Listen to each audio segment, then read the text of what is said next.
Hello প্রিয় বন্ধুরা, আজকের গল্পের নাম ইয়ামিনের বাসার ইঞ্জেকশন। গ্রামের চারিদিকে শান্ত এক দুপুর, কিন্তু ইয়ামিনের মাথায় তখন অশান্ত বুদ্ধির খেলা গিরগির করছে। সে জঙ্গল থেকে একটা জুৎসই বাস কেটে এনেছে, যত্ন করে ভেতরটা পরিষ্কার করে সামনের দিয়ে সুচালো ফুটো করে একটা ন্যাকড়া জড়িয়ে লাঠি দিয়ে তৈরি করে এক বিশাল বাঁশের পিচকারি। তার পরিকল্পনায় পরিষ্কার আজ বন্ধুদের নাস্তানাবুদ করে ছাড়বে।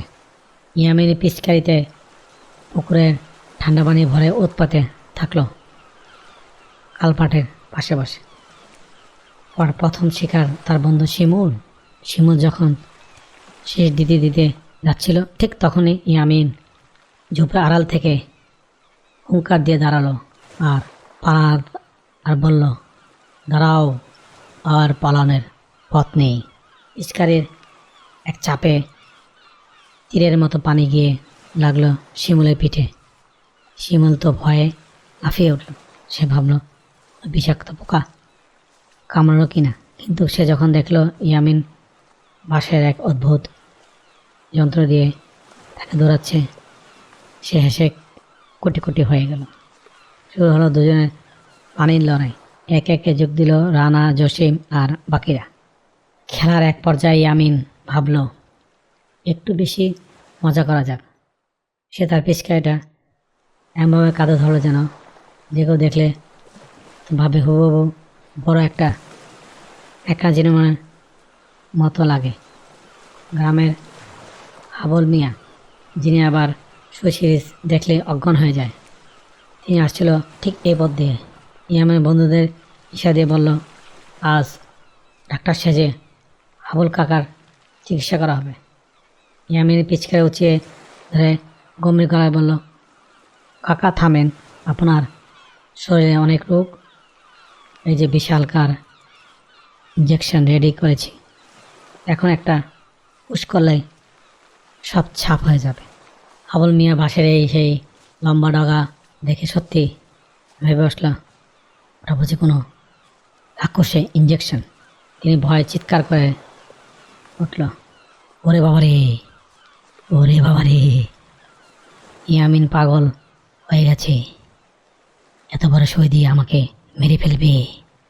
তিনি লুঙ্গিটা মালকোচে করে দিয়ে এক দৌড় দিয়ে পালালেন।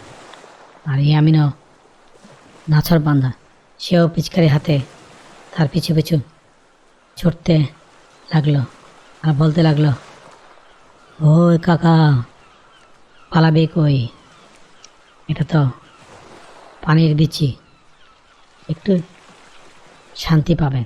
কিন্তু হাবলু মিয়া পানির বিচি শব্দটা শুনতে পেলেন পানির বিষ। তিনি ভাবলেন ইয়ামিন তাকে বিষাক্ত ইঞ্জেকশন দিয়ে চাইছে। পুরো গ্রাম জুড়ে হুলস্থুল পড়ে গেল। কেউ ভাবলো ডাকাত পড়েছে, আর কেউ ভাবলো ইয়ামিন নতুন কোনো মারণাস্ত্র বানিয়েছে। ছুটতে ছুটতে হাবলু মিয়া সোজা গিয়ে আছাড় খেলেন ধান খোলার উপরে। ইয়ামিন হাসতে হাসতে কাছে গিয়ে পিচকার সব পানি তার উপর ছিটিয়ে দিল।